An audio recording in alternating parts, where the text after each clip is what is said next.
Assalamualaikum warahmatullahi wabarakatuh. Waalaikumsalam warahmatullahi wabarakatuh. Alhamdulillahirrahmanirrahim. Pada kesempatan kali ini kita bisa berkumpul kembali. Jadi sebelum kita masuk ke pembahasan materi dari kelompok 5, alangkah baiknya kita mendahulukan untuk membaca doa Al-Fatihah.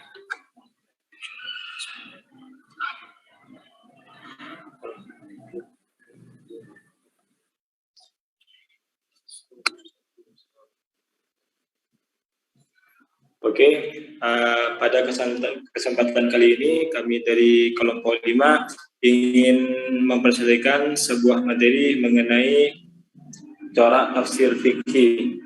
Adapun yang akan menyampaikan pada pagi hari ini yaitu saya sendiri, kemudian saudari Bara Atika, dan yang terakhir dari saudari Mufiqah Yunisara. Adapun pemateri pertama yang akan menyampaikan yaitu saya sendiri. Mengenai pengertian tafsir fikih.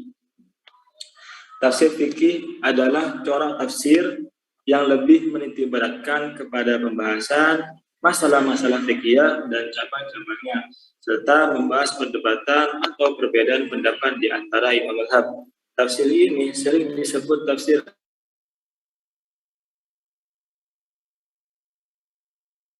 ayat al-ahkam atau tafsir ahkam dan tafsir Quran. Tafsir fikih merupakan kombinasi metode dan pendekatan dalam memahami makna ayat-ayat Al-Quran. Posisi tafsir fikih dalam metode penafsiran menjadi bagian dari bentuk metode tafsir tahlili atau juga dikenal dengan tafsir ahkam. Dengan demikian, teknologi tafsir fikih tidak lepas dari tujuan sebagai corak penafsiran yang berusaha mengambil keputusan hukum dalam Al-Quran. Tafsir fikih meliputi domain metodologi dan penelitian produk penafsiran. Secara epistemologis, tafsir fikih sebagai corak penafsiran selain dari dalil dan nas Al-Quran dan hadis. Ia juga dijadikan rujukan penafsiran, mengingat bahwa objek hukum yang sangat luas dan banyak munculnya persoalan-persoalan harus terikat kehidupan amaliah manusia. Dalam hal ini, eksistensi tafsir fikih dibutuhkan secara praktis menjadi sebuah model pendekatan untuk menggali hukum dalam Al-Quran. Sedangkan aspek metodologi tafsir fikih tidak lepas dari kaidah-kaidah tafsir. Hanya saja perkembangannya produk tafsir fikih juga mengikuti sertakan pandangan mazhab fikih dalam proses penafsiran. Kemudian adapun latar belakang atau sosok dari munculnya tafsir fikih yaitu Al-Qur'anul Karim yang ditekankan mencakup ayat-ayat hukum. Ayat-ayat hukum tersebut berkaitan dengan kemaslahatan manusia di dunia dan di akhirat. Orang-orang Islam yang ada di zaman Rasulullah SAW telah memahami maksud dari ayat yang berisi hukum fikih sesuai dengan insting-insting mereka sebagai orang Arab. Jikalau mereka menemukan kesulitan, mereka segera bertanya kepada Rasulullah SAW. Ketika Rasulullah telah wafat, sahabat yang ada setelahnya menemukan hal-hal yang baru yang menuntut orang-orang Muslim untuk melakukan hukuman sesuai dengan hukum syariat yang benar. Terkadang ada juga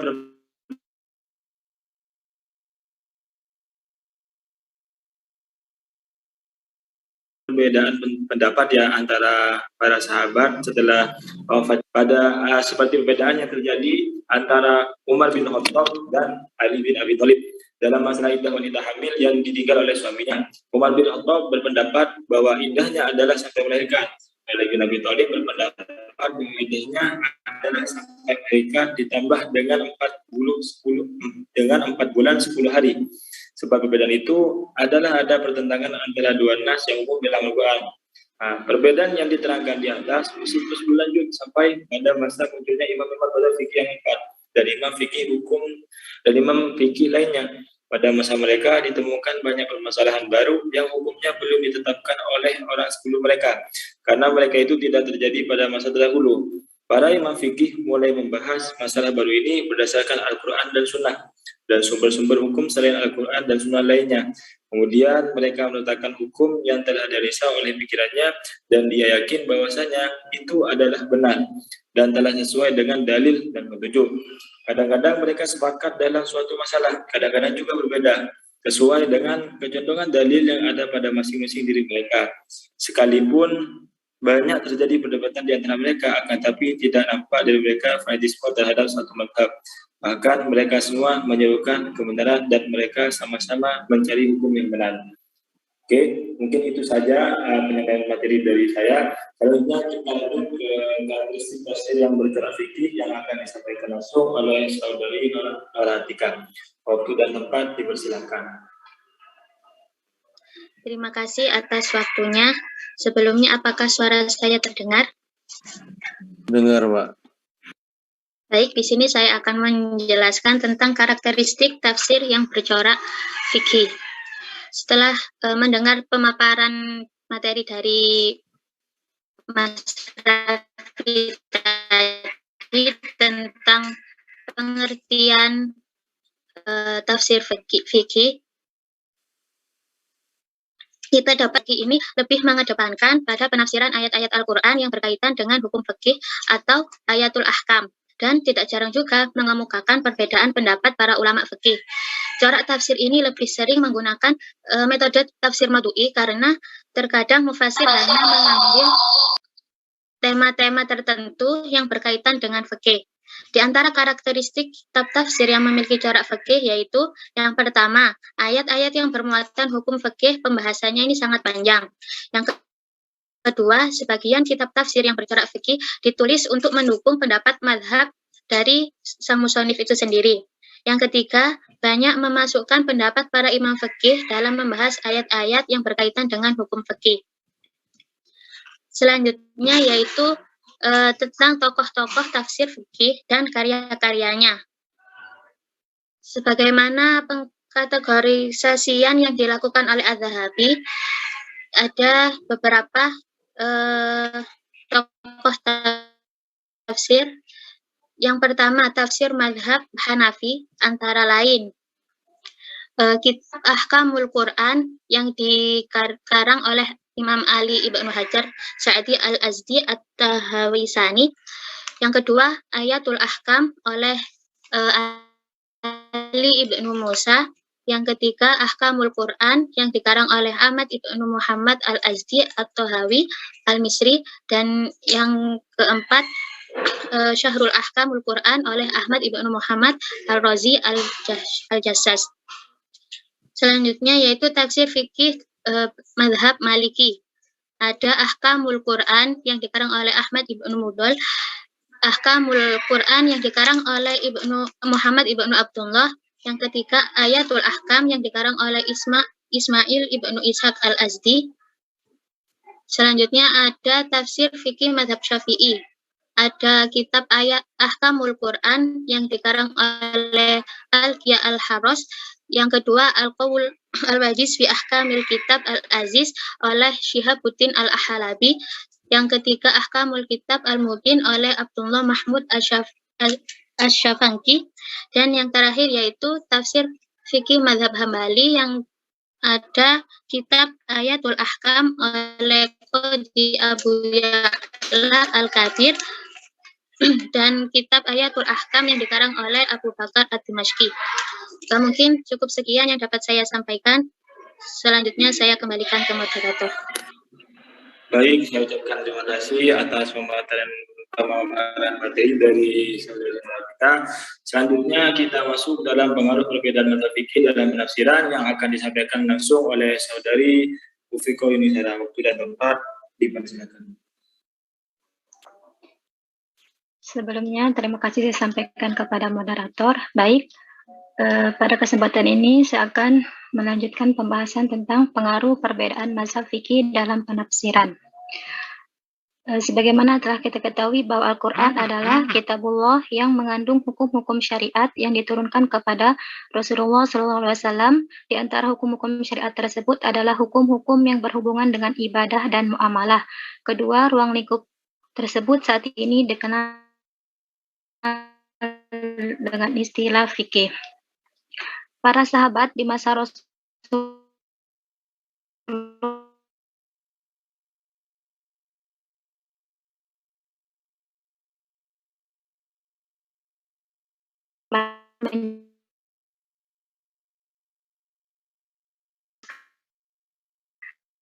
setelah beliau wafat dan sahabat mengendalikan umat di bawah kepemimpinan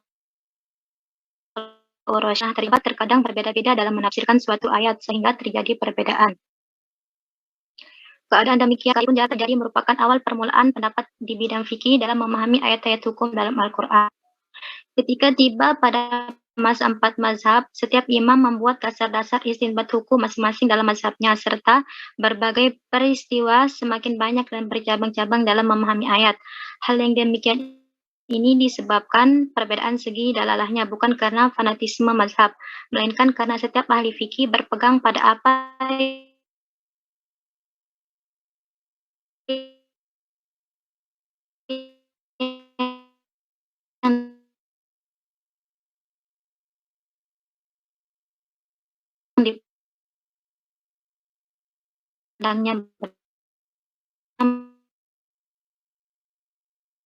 Imam Hanafi, Hambali, bahkan Syiah memiliki metode corak penafsiran fikih yang sesuai dengan mazhabnya masing-masing. Akibatnya muncullah tafsir fikih yang khusus membahas ayat-ayat hukum dalam Al-Quran, sehingga muncul tafsir Al-Quran dengan corak penafsiran ala mazhab Hanafi, Syafi'i, Maliki, Hambali, dan Syiah. Selanjutnya, contoh kitab tafsir fikih dan model penafsirannya. Yang pertama ada Kitab Al-Jami' lil Ahkamil Quran karya Abdullah Muhammad bin Ahmad bin Abu Bakar bin Far al-Ansari al-Khazraji al-Andalusi. Di dalam tafsirnya ini, Al-Qurtubi tidak membatasi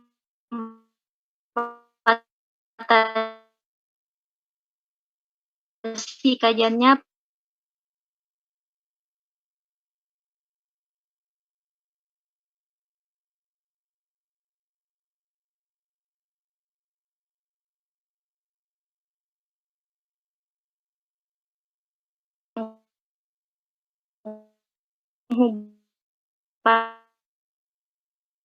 bersabda, jika seseorang sedang berpuasa lalu makan atau minum karena lupa, maka yang demikian adalah rezeki yang diberikan Allah kepadanya dan ia tidak wajib mengkodoknya. Selanjutnya ada kitab Al-Munir fi Al-Aqidah wa Al-Syari'ah wa Al-Manhaj karya Wahbah Az-Zuhaili. Wahbah Az-Zuhaili pada setiap awal surat selalu mendahulukan penjelasan tentang keutamaan dan kandungan surat tersebut dan sejumlah tema yang terkait dengannya secara garis besar. Setiap tema yang diangkat dan dibahas mencakup aspek bahasa dengan menjelaskan beberapa istilah yang termaktub dalam sebuah ayat dengan menerangkan segi-segi balaghah dan gramatika bahasanya. Sehingga dengan demikian maka metode penafsiran yang dipakai oleh kitab ini adalah metode tahlili dan semi tematik karena beliau menafsirkan Al-Quran dari surah Al-Fatihah sampai dengan surah An-Nas dan memberi tema pada setiap kajian ayat yang sesuai dengan kandungannya. Seperti dalam menafsirkan surah Al-Baqarah ayat 1-5, beliau memberi tema sifat-sifat orang mukmin dan balasan bagi orang-orang yang bertakwa dan seterusnya sampai surah An-Nas selalu memberi tema bahasan di setiap kelompok ayat yang saling berhubungan. Corak tafsir Al-Munir dapat disimpulkan bahwa tafsir tersebut bercorak adabi, ijtimai, dan fikih karena memang Wahbah Az-Zuhaili mempunyai basic keilmuan fikih, namun dalam tafsirnya beliau menyajikan dengan gaya bahasa dan redaksi yang sangat teliti. Penafsirannya juga disesuaikan dengan situasi yang berkembang dan dihubungkan di tengah-tengah masyarakat. Sedikit sekali beliau menggunakan tafsir al-ilmi karena memang sudah disebutkan dalam tujuan penulisan tafsirnya bahwa dia akan mengkonter beberapa penyimpangan tafsir kontemporer. Cukup sekian yang bisa saya sampaikan. Saya kembalikan kepada moderator. Baik, sekali lagi saya ucapkan terima kasih kepada pemateri terakhir, Saudari Ufiko Yuni Manwarsa atas pemaparan materinya. Jadi dari ketiga pemateri di atas dapat saya simpulkan bahwasanya tafsir fikih atau tafsir fikih adalah corak tafsir yang menitik beratkan pembahasannya kepada masalah-masalah fikih dan cabang-cabangnya serta membahas tentang atau perdebatan atau perbedaan pendapat di antara imam madhab. Adapun dari karakteristiknya, tafsir fikih ini mengedepankan penafsiran ayat Al-Quran yang berkaitan dengan hukum fikih. Dan adapun metodenya itu lebih sering menggunakan metode tafsir maudhu'i. Karena kenapa? Karena terkadang mufassir yang mengambil tema-tema tertentu yang berkaitan dengan fikih. Dan seiring berkembangnya zaman, pendapat masing-masing mazhab hingga berkembang juga corak penafsiran fikih yang sesuai dengan mazhabnya masing-masing. Akibatnya muncullah tafsir fikih yang khusus membahas ayat-ayat hukum dalam Al-Quran, sehingga muncul tafsir Al-Quran dengan corak penafsiran ala mazhab Hanafi, Syafi'i, Maliki, Hambali, dan imam-imam yang lain. Oke, jadi kurang lebih seperti itu pemaparan materi dari kelompok 5 mengenai corak penafsiran metode fikih ini. Oke, selanjutnya kami buka pertanyaan. Jadi bagi teman-teman yang ingin bertanya, monggo dipersilahkan.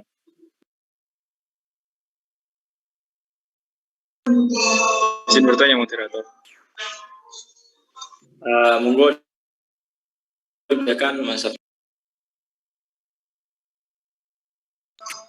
Apakah dalam mengikuti tafsir metode ini juga diharuskan seperti yang dilakukan untuk mengikuti madhab? Maksudnya kayak kalau kita udah mengikuti satu madhab, berarti kan kita harus mengikuti secara menyeluruh madhab tersebut. Apakah berlaku juga untuk ini metode tafsir ini? Baik, di atas pertanyaannya dari untuk pertanyaannya kami akan tampung terlebih dahulu. Mungkin teman-teman lain, monggo dipersilakan. Izin bertanya, moderator. Monggo dipersilakan. Assalamualaikum warahmatullahi wabarakatuh. Saya ingin bertanya pada kelompok 6, kelompok 5. Seperti yang kita ketahui, corak tafsir itu kan banyak ya. Sedangkan kita sekarang membahas corak tafsir fikih. Apakah pemateri dapat menyebutkan kelebihan dan kekurangan dari corak tafsir fikih ini daripada corak tafsir lainnya? Terima kasih. Wassalamualaikum warahmatullahi wabarakatuh.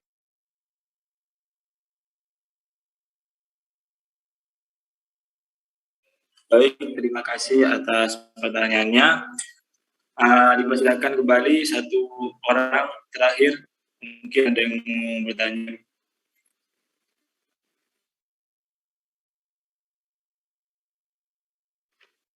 Ya, bisa dijawab dulu pertanyaan yang sudah ada. Sambil jalan nanti kalau ada pertanyaan lagi.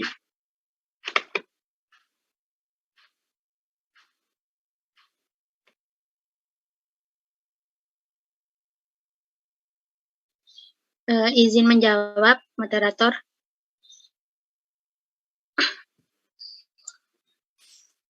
Monggo dipersilakan kepada Mbak Ratika. Untuk pertanyaan dari saudari Transiska mengenai kelebihan dan kekurangan dari tafsir fikih dengan tafsir-tafsir yang lainnya. Untuk kelebihannya, ini tafsir fikih memberikan kejelasan terhadap umat Islam akan suatu kandungan syariat yang terdapat di dalam Al-Quran ini. Jadi menjelaskan tentang syariat-syariat, aspek-aspek syariat yang dimuat dalam nas-nas Al-Quran. Terus yang kedua, memberikan tafsir fikih ini berusaha untuk membumikan Al-Quran lewat pemahaman ayat-ayat kauniyah untuk terhadap permasalahan yang ada di dalam kehidupan manusia.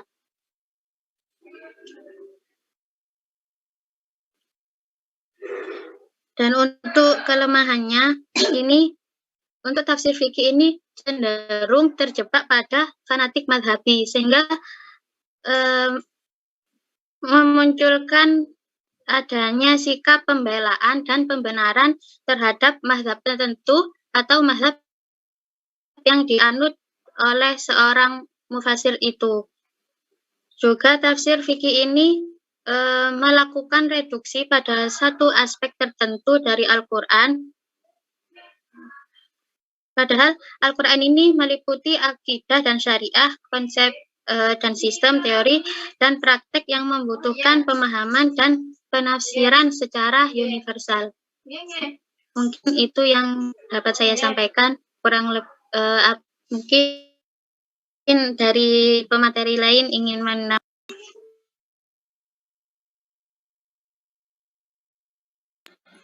Bagaimana dari penanya tadi, Mbak Francisca, apakah jawaban tadi sudah cukup memuaskan?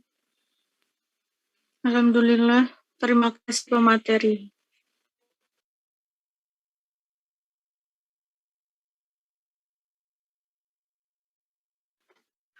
Masih ada pertanyaan yang belum terjawab kayaknya ya, yang pertama tadi ya.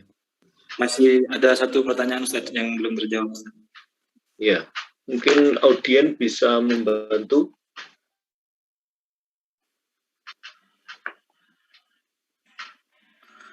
Mungkin teman-teman juga ingin menyampaikan pendapatnya mengenai pertanyaan pertama dari Mas Safi Arafat.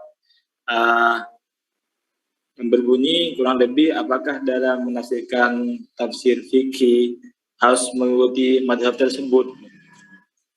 Mungkin teman-teman ada yang bisa membantu menjawab.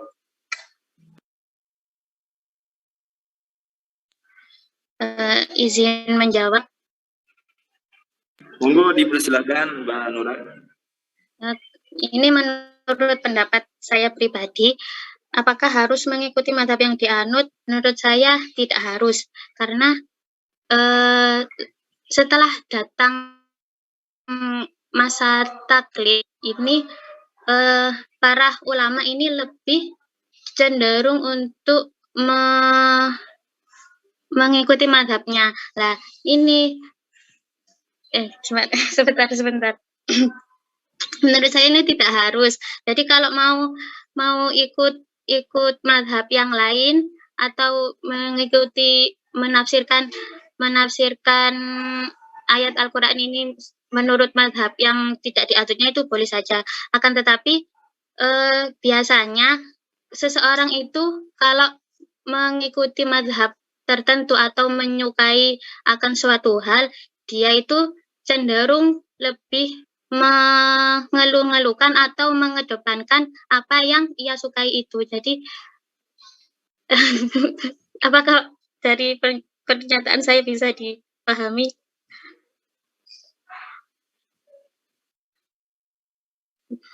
Bulat.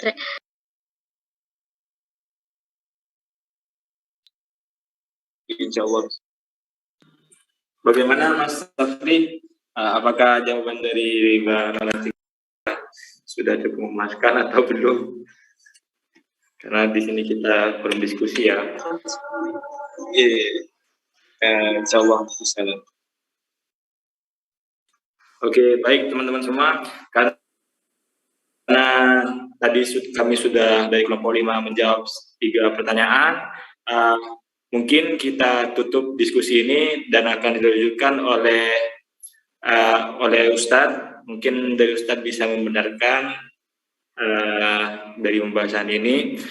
Saya selaku moderator, izin pamit, dan apabila ada kesalahan saya mohon maaf. Assalamualaikum warahmatullahi wabarakatuh. Waalaikumsalam warahmatullahi wabarakatuh. Baik, terima kasih para presentator sekaligus moderator yang sudah menyampaikan materinya dan memimpin jalannya diskusi kita dengan baik.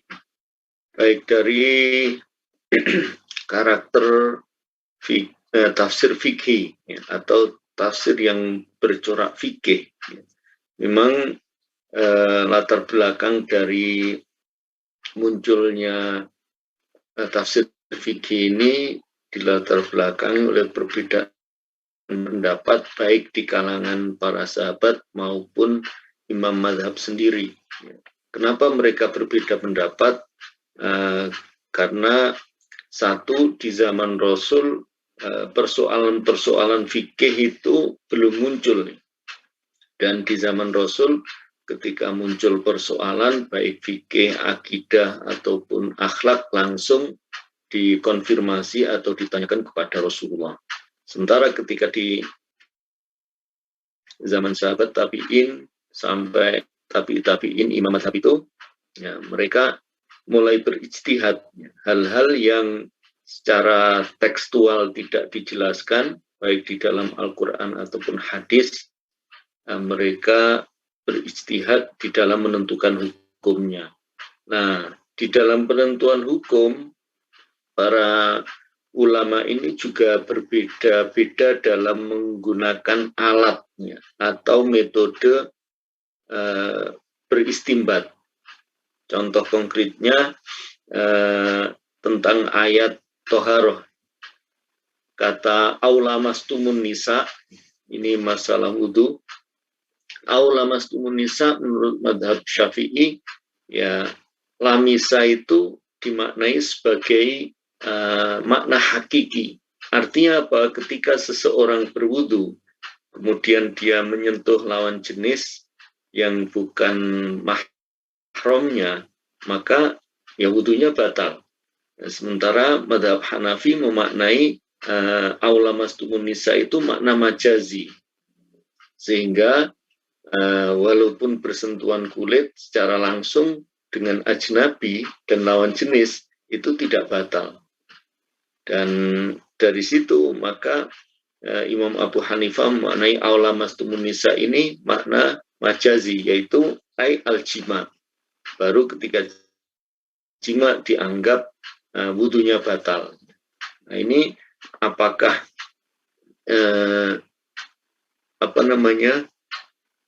misalnya apakah madhab Syafi'i salah? Ya belum tentu. Apakah madhab Hanafi salah?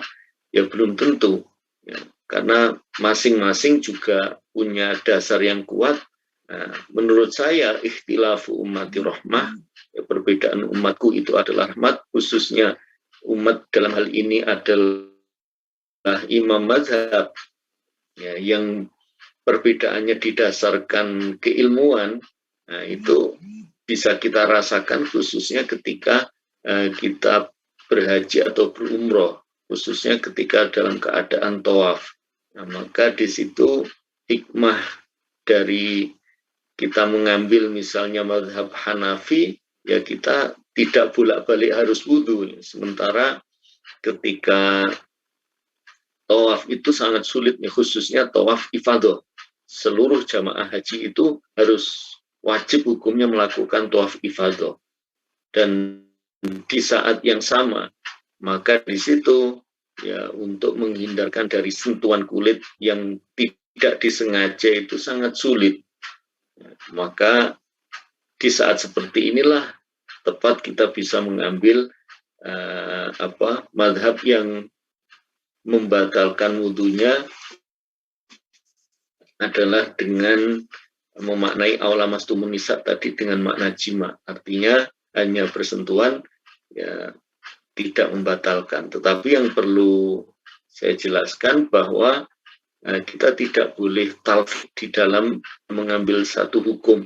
Artinya kalau kita mengambil hukum yang membatalkannya mazhab Hanafi, maka cara wudunya juga harus menggunakan mazhab Hanafi. Ya, tidak boleh wudunya Syafi'i, ya, kemudian batalnya Hanafi. Ini namanya talfik. Nah, maka bagaimana cara wudu mazhab Hanafi? Ya, di antaranya bahwa mazhab Hanafi menjadikan membasuh kepala itu menjadi fardul wudu. Jadi wajib hukumnya membasuh kepala, dan metode membasuh Imam Hanafi adalah air itu ditaruh di telapak tangan, kemudian diusapkan ke rambut bagian kepala bagian depan, dijalankan ke belakang, kemudian dari belakang ke depan lagi 3 kali. Sementara mazhab Syafi'i mengatakan bahwa membasuh rambut itu hanya sunnah. Maka dengan demikian mazhab Hanafi ya dalam membasuh rambut yang sunnah itu hanya mensyaratkan 3 helai rambut, dan itu boleh rambut kepala bagian manapun, ya, bisa depan, belakang, bisa samping, bisa dipilih. Nah, inilah yang menjadikan khazanah keilmuan Islam ini sangat luar biasa, ya. Ayat yang sama bisa ditafsirkan dengan perspektif yang berbeda, dan masing-masing dari hukum ini mempunyai hikmah yang luar biasa. Baik, kita lanjutkan. Karakteristik tafsir fikih memang cenderung maudhu'i dan fikih, artinya tafsir-tafsir yang bercorak tematiknya, tema tentang fikih, mulai toharoh, kemudian sholat, kemudian zakat, dan seterusnya. Nah, itu sehingga dari sini tafsir ini nanti sudah dijelaskan oleh presentator tadi, kekurangannya di mana, ya. Nanti akan saya tambahi lagi. Kemudian masalah fikih penjelasannya biasanya cenderung panjang dibanding masalah yang lain, ya, karena memang mereka concernnya di fikih, ya. Sehingga mereka begitu menguasai tentang fikih, tidak jarang mereka juga menyebutkan perbandingan pendapat para ulama fikih dengan berbagai mazhabnya. Tetapi biasanya mereka cenderung merojihkan atau menganggap paling kuat pendapat mazhabnya. Itu karakteristik tafsir fikih. Pengaruh perbedaan mazhab fikih dalam penafsiran. Pengaruhnya, ya, karena perbedaan istinbat hukum tadi, sehingga dalam menafsirkan satu ayat bisa berbeda-beda karena alat yang digunakan juga berbeda. Ya, begitu juga para ulama di dalam istinbat hukum, mereka muttafaq alaih terhadap dalil hukum, yaitu Al-Quran, hadis, ijma, qiyas. Tetapi masih ada 10 cara istinbat hukum yang diperselisihkan. Di antaranya adalah syar'u man qablana, maslahah mursalah, istihsan, istishab, satu dzari'ah, urf. Nah, ini ada perbedaan-perbedaan. Di antara para ulama ada yang menggunakan istinbat hukum atau dalil hukum yang diperselisihkan itu, dan ada yang tidak. Ya. Menurut saya ini sah-sah saja. Artinya apa? Kita boleh menggunakan salah satu dalil hukum atau cara beristinbat dengan menggunakan salah satu tadi, misalnya maslahah mursalah. Ya, di zaman sekarang, ya, begitu maraknya kasus-kasus hukum, ketika kita hanya lihat dari satu satu sisi, ini kayaknya kurang memadai. Jelas ketika kita istinbat, artinya di sini yang dimaksud adalah dalil hukum Al-Quran, hadis, ijma, qiyas sudah tidak mumpuni, ya, dalam tanda kutip tidak bisa kita gunakan. Tidak ada teks, tidak ada Al-Quran, hadis, ataupun ijma ulama atau qiyas yang bisa kita lakukan. Maka dalil hukum yang selanjutnya adalah maslahah mursalah itu. Ya, dengan maslahah mursalah inilah kita bisa menemukan maqasid syariah. Maqasid syariah itu tujuan disyariatkannya hukum. Tujuan disyariatkannya hukum adalah limaslahatil ibad dunyan wa ukhran. Di tujuan disyariatkannya hukum adalah untuk kemaslahatan hamba dunia dan akhirat. Ya, dari inilah maka kita bisa lihat sesungguhnya, misalnya ini saya kasih contoh, disyariatkannya zakat. Zakat di dalam Al-Quran disebutkan innamas shadaqat lil fuqara wal masakin wal amilina 'alaiha, dan seterusnya. Bahwa zakat itu lil fuqara, fakir, miskin, amil, dan seterusnya. Kata li Lam ini menurut madhab Syafi'i adalah litamlik. Artinya apa? Zakat itu untuk dipindah tangankan, untuk dijadikan kepemilikan fakir, miskin, amil, ibnu sabil, dan seterusnya. Sementara ya, di zaman sekarang ini ketika kita melihat fakta zakat, dana zakat itu sangat terbatas. Di Indonesia potensi zakat per tahun itu bisa mencapai 250 triliun. 250 triliun ini luar biasa, jumlah yang fantastis. Potensi artinya apa? Kalau umat Islam semuanya, baik PNS, kemudian petani, kemudian pengusaha, semuanya berzakat, itu zakat bisa dikumpulkan 250 triliun. Sementara faktanya yang terserap, zakat ini yang terdeteksi oleh pemerintah yang bayar itu baru 2,1 triliun. Artinya baru 1% belum ada orang yang membayar zakat.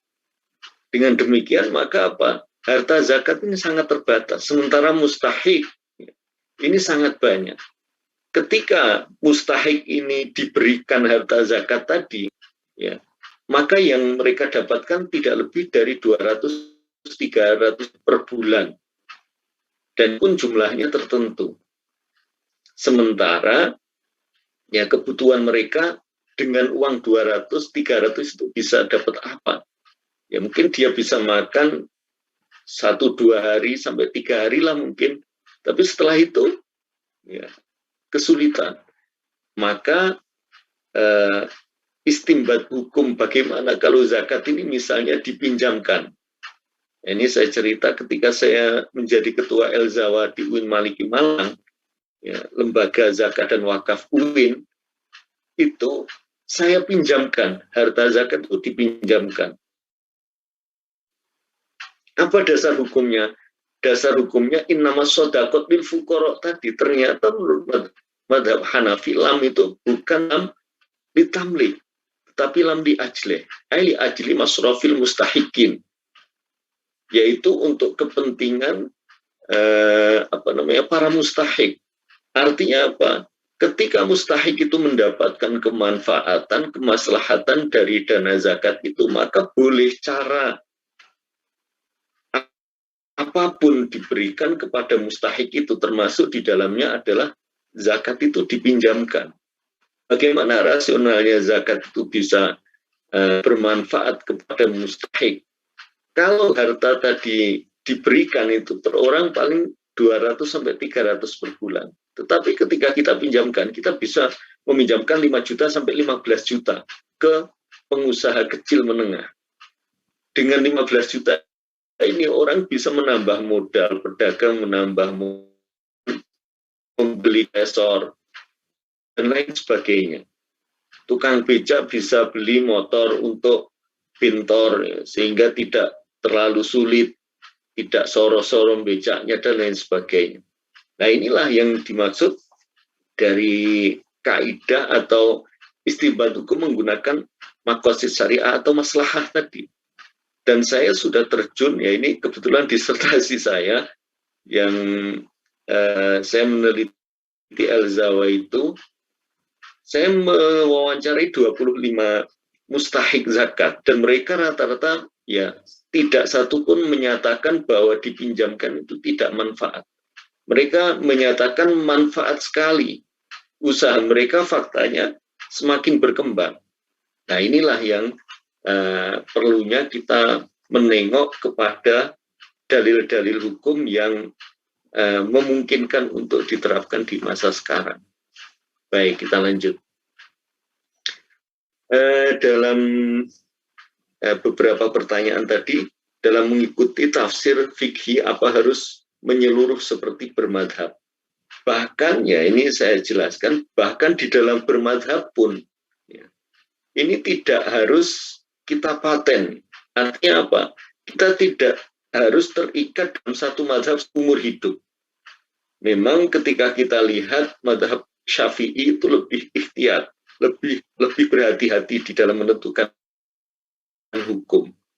Tetapi dalam kasus-kasus tertentu seperti tadi saya sebutkan di ketika haji dan umroh, ketika tawaf itu, boleh-boleh saja kita ngambil madhab lain.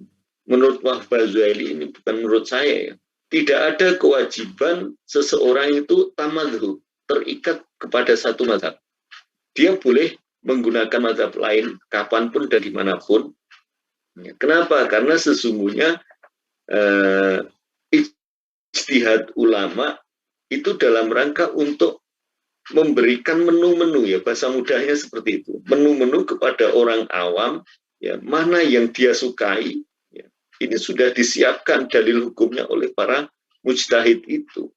Ya kalau kita cocok dengan yang madhab Hanafi ya silahkan. Contoh lain ya, selain umroh tadi atau tawaf tadi, dalam fikih kurban, ya, kalau madhab Syafi'i itu menyatakan seluruh anggota dari kurban atau binatang kurban itu harus diberikan kepada fakir miskin, termasuk di dalamnya adalah kulit, kepala. Sementara ya, kalau di zaman sekarang khususnya di perkotaan, di perumahan saya ini ketika musim Idul Adha, kambing ini jumlahnya sampai 50 kambing, kita bisa bayangkan. Kemudian sapinya sampai 10. Kalau kita harus ngurusi kulit, ya kalau kulit diberikan ke orang itu kan harus dikerok dulu, ya, atau dibakar dulu lah, ya, kepalanya dibakar. Sementara yang dagingnya ini, ya siapa yang ngurusi kan itu? Sementara tenaga kita terbatas, ya, panitia ini padahal sudah 100 panitia ya, yang bekerja itu pun selesai sampai asar, ya, baru kita selesai membagi, ya, tapi mencacah dan membungkus, belum membaginya, bagi belum selesai, biasanya sampai isya. Nah, sementara menurut madhab Hanafi boleh seseorang itu atau panitia orang yang berkorban atau panitia korban itu menjual sebagian daging korban atau anggota dari hewan kurban itu, misalnya kepala, kulit, itu boleh dijual dan kepentingannya untuk menyembelih itu. Ya faktanya kita sekarang kan menyembelih juga harus memanggil tukang sembelih, ya, tukang jagal, dan kita harus bayar.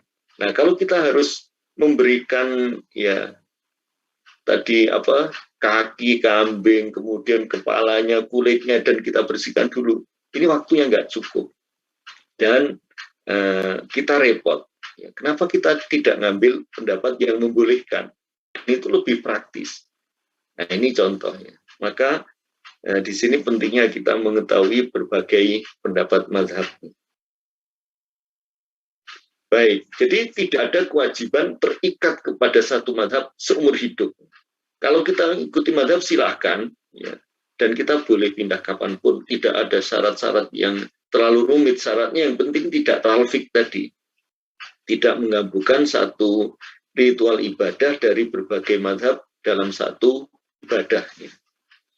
Kemudian kelebihan dan kekurangan tadi sudah disebutkan. Kelebihannya menjelaskan ayat-ayat hukum, ya, membumikan Al-Quran dalam masalah hukum. Tetapi kelemahannya fanatik mazhab, biasanya seperti itu, ya, otomatis orang yang mengikuti satu mazhab pasti mengunggulkan, ya, menjustifikasi bahwa pendapat mazhabnya yang paling benar. Kemudian reduksi Al-Quran, ya maksudnya reduksi Al-Quran ini di mana? Sesungguhnya Al-Quran itu bukan hanya masalah fikih, tetapi di dalamnya ada akidah, ada akhlak.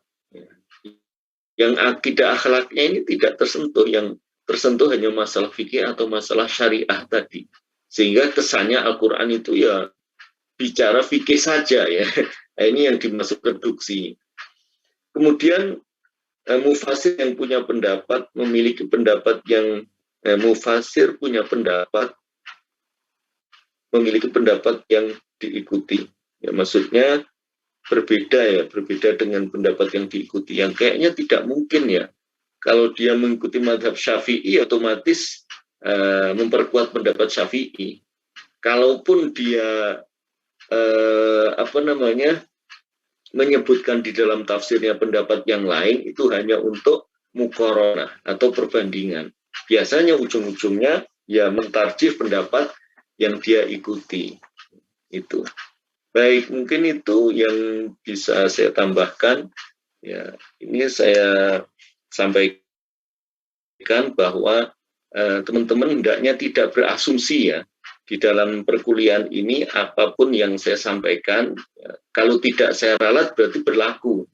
Kemarin saya sampaikan hari ini presentasi 2 makalah. Mereka berasumsi bahwa hari ini UTS. Gimana kita mau UTS? Kita baru pertemuan 5 kali. Ya. Pertemuan kita belum mencukupi untuk UTS. Ya, karena berbagai berbagai hal. Ya, karena saya nggak bisa masuk dan di pertemuan pertama juga kita belum masuk, sehingga saya menginstruksikan untuk didobel ininya presentasinya. Ya, itu. Jadi ini hendaknya menjadi perhatian. Ya, kalau masalah dimaafkan ya dimaafkan saja, nggak ada masalah. Cuma ya kalau saya bilang 2 makalah ya 2 makalah, jangan berasumsi. Karena saya alasannya kenapa harus 2 makalah sebenarnya dalam rangka mengejar ketertinggalan dan untuk UTS itu, untuk bahan UTS. Tapi ini sudah tidak ada kesempatan lagi, ya mau nggak mau minggu depan baru kita UTS ya, dengan materi yang sudah kita presentasikan ya. Dan insya Allah nanti ujiannya tulis, ya, tulis tangan, teknisnya nanti di PDF-kan atau di scan dan nanti dikumpulkan ke ketua kelas. Dari ketua kelas dikumpulkan seluruh jawaban teman sekelasnya, baru dikirim ke email saya. Untuk teknisnya nanti saya jelaskan di soal ya, di soal ujian itu,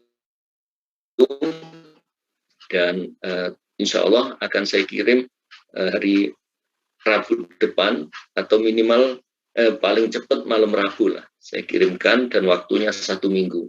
Ya, yang penting teman-teman tidak ada masalah absen.